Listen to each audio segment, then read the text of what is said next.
নমস্কাৰ, মই কস্তুৰী বৰা। মই পুনৰবাৰ আপোনালোকক স্বাগতম জনাইছোঁ কুহিপাত FB পেজটিলে আৰু লগতে স্বাগতম জনাইছোঁ কুহিপাত YouTube চেনেলটিলে। কেইবাটা দিনৰ পিছত প্ৰায়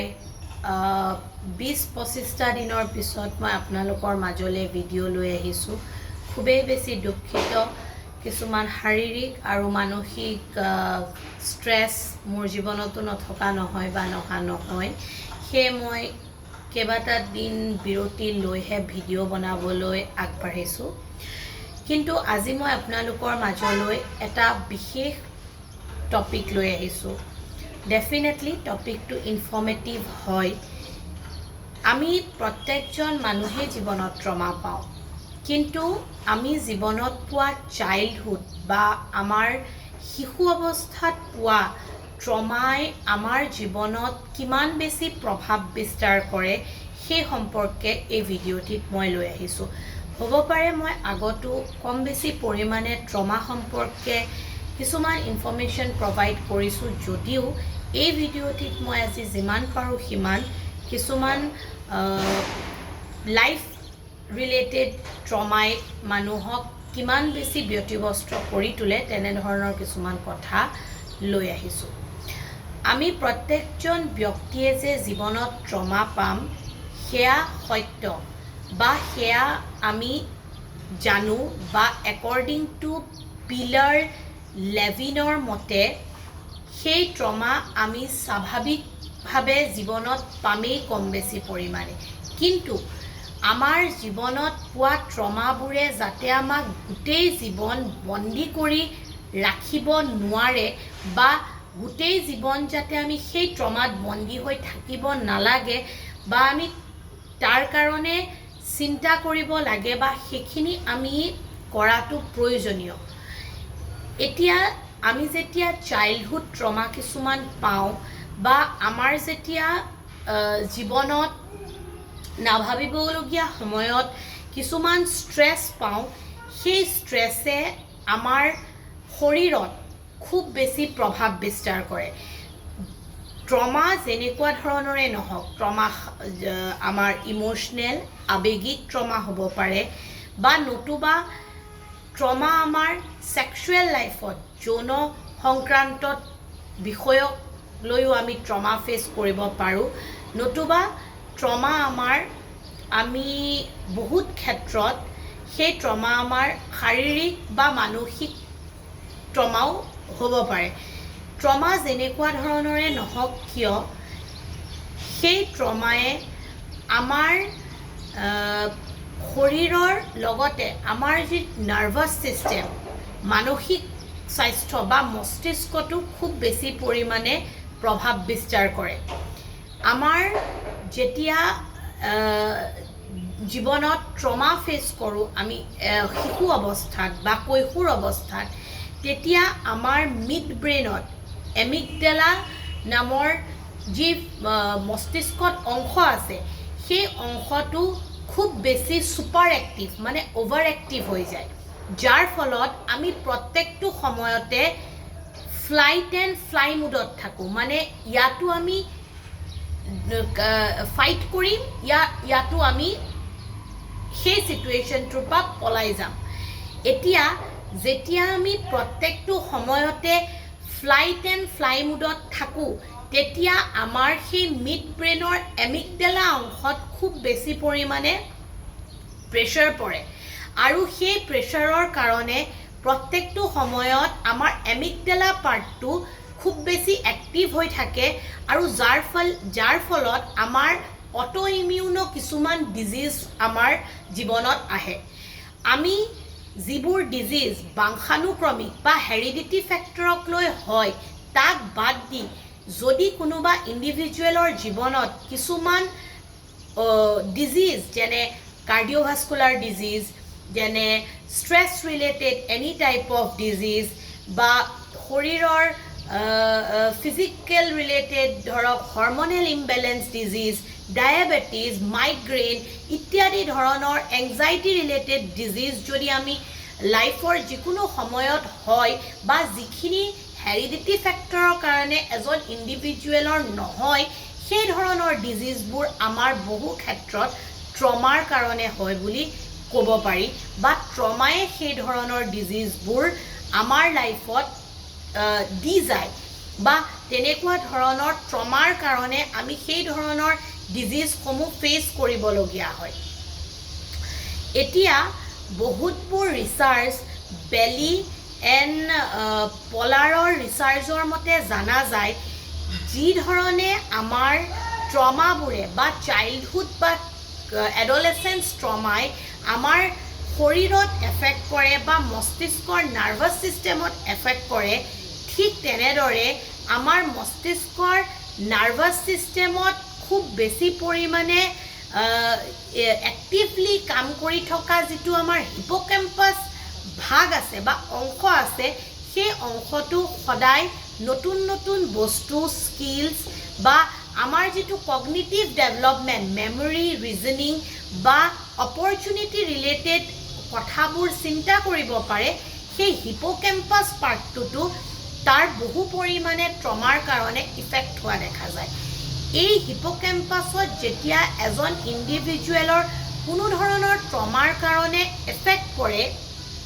সেই ক্ষেত্ৰত যেহেতু মই অলৰেডি কৈয়ে গৈছোঁ মিড ব্ৰেইনত থকা এমিগডেলা পাৰ্টটো খুব অভাৰ এক্টিভ হৈ থকা কাৰণে সেই পাৰ্টটোৱে সদায় এলাৰ্ট আৰু সজাগ হৈ থাকিব বা প্ৰত্যেকটো মুহূৰ্ততে এটা এংশিয়াছ মুডত থাকিব যে কিবা আমাৰ লগত বেয়া হ'ব নেকি কি বেয়া হ'ব বা মই ক'ত এলাৰ্ট থাকিব লাগে মই কোনখিনিত এলাৰ্ট থাকিব নালাগে মই কোনখিনিত কি এক্ট কৰিব নালাগে সো সেইখিনি বস্তুত হয়তো অভাৰ এক্টিভ হোৱাৰ কাৰণে আমাৰ যিবোৰ লাইফ স্কিলত লগা নতুন নতুন কাম শিকা এডাপ্টেবিলিটি স্কিলছ শিকা এডাপ্টেবিলিটি বা যিকোনো নতুন তথ্য আমি সংগ্ৰহ কৰিব পৰা ইনফৰমেশ্যন গেইন কৰিব পৰা হিপোকেম্পাছ ভাগটো বা অংশটো দুৰ্বল হৈ পৰে সো তেনে ক্ষেত্ৰত এজন কিশোৰ বা শিশুৰ ক্ষেত্ৰত যেতিয়া হিপোকেম্পাছ অংশটো উইক হৈ পৰে বা খুব বেছি ডাল হৈ থাকে বা কেচিং কেপাচিটি নাথাকে তেতিয়া সেই শিশুজনে স্কুলত হওক কলেজত হওক বা তেওঁৰ দৈনন্দিন জীৱনত তেওঁৰ যিটো পাৰফৰ্মেন্স সেই পাৰফৰ্মেন্সটো তেওঁৰ কমিবলৈ ধৰে আৰু লগে লগে পাৰফৰ্মেন্স কমাৰ কাৰণে তেওঁ নিজেও ডিমোটিভেট হয় তেওঁ নিজেও নিজকে লছ ফিল কৰে আৰু বহু সময়ত তেওঁ এনেকুৱা অনুভৱ কৰে যে তেওঁৰ দ্বাৰা যিখিনি কাম নৰ্মেল ইণ্ডিভিজুৱেল বা শিশু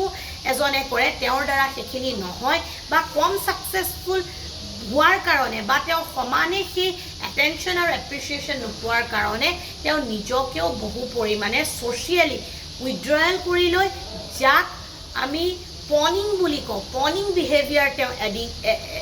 এডাপ্ট কৰে বা পনিং বিহেভিয়াৰ তেওঁ লাহে লাহে গেইন কৰে তেওঁ ছ'চিয়েল উইথড্ৰয়েল হৈ যায় বিকজ তেওঁৰ মনত সেই বস্তুটো খাপ খাই বহি যায় যে তেওঁ কোনো কাৰণত বেলেগৰ লগত ইণ্টাৰেক্ট কৰাত কমফৰ্টেবল নহ'ব বা তেওঁ কোনো কাৰণত খুব বেছি গ্ৰ' কৰিব নোৱাৰিব বা কোনো কাৰণত তেওঁ ভালকৈ পাৰফৰ্মেন্স স্কুল কলেজ বা ছ'চিয়েল লেভেলত আদাৰ এক্টিভিটিজত তেওঁ কৰিব নোৱাৰিব ঠিক তেনেদৰে বেণ্ডাৰৰ ৰিচাৰ্চৰ মতে জনা যায় যে যিসকল ল'ৰা ছোৱালী বা কৈশোৰ কিশোৰীয়ে শিশু অৱস্থাত মানসিক শাৰীৰিক আৱেগিক বা সেক্সুৱেল ট্ৰমা ফিল কৰে বা তেওঁলোকে এটা আনহেল্ডি এক্সপিৰিয়েঞ্চ বা আনকমফৰ্টেবল এটা চিটুৱেশ্যন ফিল কৰে তেওঁলোক যদি খুব মানে ষ্ট্ৰং পেৰেণ্টিং ডমিনেটিং পেৰেণ্টিং এনভাইৰনমেণ্টত ডাঙৰ হয় বা তেওঁলোকৰ কথা কোনেও নুশুনে বা প্ৰত্যেকটো কথাতে যদি তেওঁলোকক টৰ্চাৰ কৰা হয় বা প্ৰত্যেকটো সময়তে যদি তেওঁলোকৰ প্ৰত্যেকটো ডিচিজনক অপ'জ আৰু মাৰপিট ভায়লেন্স তেওঁলোকৰ লগত দেখুওৱা হয় বা খুব বেছি এটা ষ্ট্ৰিক এনভাইৰনমেণ্টত ৰখা হয় সেই শিশুসকল বা কিশোৰ কিশোৰীসকলৰ বহুত ধৰণৰ সাইকোলজিকেল ডিজিজ যেনে সাইকেট্ৰিক ইলনেছ বহু সময়ত তেওঁলোকৰ মেণ্টেল হেল্থ ইলনেছত তেওঁলোকে সাফাৰ কৰে আৰু বহুত ধৰণৰ সিভিয়াৰ মেণ্টেল ডিজিজ তেওঁলোকে ট্ৰমাটিক ইভেণ্টৰ কাৰণে য'ত তেওঁলোকে ৰিকভাৰী হোৱাৰ চান্সেছ থাকে বাট তেওঁলোক হ'ব নোৱাৰে, অভাৰকাম কৰিব নোৱাৰে আৰু খুব ইজিলি তেওঁলোক কিছুমান মেণ্টেল ডিজৰ্ডাৰত ছাফাৰ কৰিবলগীয়া হয়। বহু সময়ত আমি এনেকুৱা ওচৰে পাজৰে ইণ্ডিভিজুৱেল দেখোঁ বা লগ পাওঁ বা আমাৰ ফেমিলিটো আমি দেখা পাওঁ যে বহুত ইণ্ডিভিজুৱেল বহুত ইজিলি বহুত কম কথাত বহুত সঘনাই ডাউট বা সন্দেহবাদী মনোবৃত্তিৰ হয়। এতিয়া এইটো কথা এনেকুৱা নহয় যে এজন ব্যক্তিয়ে এদিনতে সন্দেহ কৰিব আৰম্ভ কৰে আৰু তেওঁৰ জীৱনত সন্দেহটো হয়, কিন্তু যদি এজন ব্যক্তি যিকোনো কাৰণত কিবা এটা ট্ৰমা ইভেণ্ট তেওঁ পাই থৈছে বা ষ্ট্ৰেছ তেওঁ পাই থৈছে, তেওঁ সেই বিহেভিয়াৰটোৰ কাৰণে তেওঁৰ ৰিয়েকশ্যনটো ডাউটফুল হয় বা তেওঁ সন্দেহবাদী চৰিত্ৰৰ হয়। বহুতবোৰ পাৰ্চনেলিটি আমি এনেকুৱাও দেখোঁ আৰু যি পাৰ্চনেলিটি দেখি আমি অস্বস্তিও অনুভৱ কৰোঁ। বহুত ইণ্ডিভিজুৱেলে কোনোবা এজন ব্যক্তিৰ পিছত নিজৰ সমস্ত এনাৰ্জি কৌশল বা তেওঁৰ লগতে বান্ধ খাই থাকিবৰ বাবে নিজৰ চল বল বুদ্ধি সকলোবোৰ কৌশল অৱলম্বন কৰে আৰু চিপকু টাইপ এটা পাৰ্চনেলিটি হৈ পৰে, যাৰ ফলস্বৰূপে অপজিটে থকা পাৰ্চনজনে খুব বেছি অস্বস্তি আৰু বাৰ্ডেন অনুভৱ কৰে। কিন্তু বহু ক্ষেত্ৰত এইটো ইণ্ডিভিজুৱেলৰ নেচাৰ হ'লেও বহুত ক্ষেত্ৰত এজন কিশোৰ কিশোৰী বা চাইল্ডহুড ট্ৰমাৰ কাৰণে যিহেতু তেওঁলোক ছ'চিয়েল উইথড্ৰলত গুচি যায়, তেওঁলোকে এই বস্তুটো মানিবলৈ লয় যে তেওঁলোকে বহুত ভাল পোৱা বহুত মৰম ৰেচপেক্ট বহু ব্যক্তিৰ পৰা নাপায় বা তেওঁলোকে বহুজন ব্যক্তিৰ লগত ইণ্টাৰেক্ট কৰিব নোৱাৰে এট এ টাইম বা তেওঁলোক গুড পাৰফৰ্মাৰ নহয়, চ' ডেট তেওঁলোকে তেনেকেই ভাবে যে তেওঁলোকে কোনোবা এজন প্ৰেমিক প্ৰেমিকা এজন পালেই তেওঁলোক সন্তুষ্ট, তেওঁ যেনেকুৱাই নহয় তেওঁলোকৰ লগত মানে নিজৰ ছেল্ফ ৰেচপেক্ট তলত পেলাই কম্প্ৰমাইজ কৰি বহুত লেভেলত কম্প্ৰমাইজ কৰি থাকি ল'ব বা তেওঁ তেনেকুৱা ধৰণৰ এজন কোনোবা বন্ধু পালে তেওঁৰ লগতেই তেওঁৰ যাতে সকলোবোৰ সমস্ত দুখ সুখ উজাৰি এজন পাৰ্চনৰ ওপৰতে তেওঁ ডিপেণ্ডেণ্ট হৈ যাব। এই ধৰণৰ নেচাৰ বা পাৰ্চনেলিটিও যি ব্যক্তিৰ হয় বা দেখা যায়, তেওঁলোকো বহু সময়ত চাইল্ডহুড ট্ৰমা ষ্ট্ৰেছ বা এংজাইটি বা যিকোনো ধৰণৰ চাইল্ডহুড পেথেটিক ইভেণ্টৰ সন্মুখীন হৈ বা তেনেধৰণৰ ট্ৰমাই তেওঁলোকক সেই পাৰ্চনেলিটি বা নেচাৰ এডাপ্ট কৰাৰ কাৰণে বাধ্য কৰে বা তেনেকুৱা কনজিগুৱেঞ্চত তেওঁলোক পৰি যায়। বহুত ক্ষেত্ৰত আমি ইণ্ডিভিজুৱেলক বাছ অভাৰঅল জাজ কৰি বা ওপৰে দেখিয়েই তেওঁৰ কেনেকুৱা ব্যক্তিত্ব বা মাইণ্ডছেটৰ হ'ব সেই বস্তুটো আমি কি কৰি লওঁ মানে ধাৰণা কৰি লওঁ, কিন্তু এনেকুৱা নহয় যে প্ৰত্যেকজন ব্যক্তি আমি ধাৰণা কৰা মতেই হ'ব। যিহেতু আমাৰ মস্তিষ্কৰ যিকোনো এটা সাধাৰণ বিজুতিৰ কাৰণে যি কাৰণত আমি যদি কেতিয়াবা ট্ৰমা বা যিকোনো এটা ফিয়াৰফুল ইভেণ্টটো ফিল কৰোঁ, তাৰ কাৰণে আমি বহু ধৰণৰ মানসিক আৰু শাৰীৰিক সমস্যাত ভুগিব পাৰোঁ। বিকজ আমাৰ অট'ইমিউন ডিজিজবোৰে বা অট'মেটিক নাৰ্ভাছ ছিষ্টেমৰ যিবোৰ আনকণ্ট্ৰলেবল আমাৰ চিটুৱেশ্যন হয় আনহেণ্ডেলেবল, সেই চিটুৱেশ্যনবোৰক ছিষ্টেমেটিক বা অৰ্গেনাইজড ৱেত একচেপ্ট কৰি পেলাই তাক সলিউশ্যন অৰিয়েণ্টেড ৰূপ দিব নোৱাৰে। বিকজ আমাৰ হিপ'কেম্পাছ এমিগডেলা বা আমাৰ প্ৰিফ্ৰণ্টেল যিটো লব, সেই প্ৰিফ্ৰণ্টেল লবত আমাৰ তাৰ ইফেক্ট খুব বেছি পৰিমাণে পৰে। যিহেতু প্ৰিফ্ৰণ্টেল লব মস্তিষ্কৰ পাৰ্টটোৱে আমাৰ যিকোনো বস্তু সূক্ষ্ম পৰিচালনা পৰ্যবেক্ষণ আৰু সূক্ষ্ম দৃষ্টিকোণেৰে যিকোনো বস্তু চালি জাৰি চোৱাৰ অবজাৰভেশ্যন কেপাচিটি ৰাখে। চ' প্ৰিফ্ৰণ্টেল লবে যেতিয়া সেই পৰ্যায়ত যিকোনো বস্তু এটা মানে চাব নোৱাৰিব বা ঢুকি নাপাব, চ' তাৰ ফলত তেওঁৰ ডিচিজন মেকিংছ আৰু লগতে লং টাৰ্ম ক্ষেত্ৰত তেওঁৰ যিখিনি সলিউশ্যন অৰিয়েণ্টেড ষ্টেপছ হ'ব লাগে সেই বস্তুখিনি তেওঁ প্ৰপাৰ টাইমত ল'ব নোৱাৰে। চ' চাইল্ডহুড ট্ৰমাই এজন ইণ্ডিভিজুৱেলৰ জীৱনত খুব বেছি পৰিমাণে ইফেক্ট আনে আৰু এনেকুৱা ইফেক্ট আনে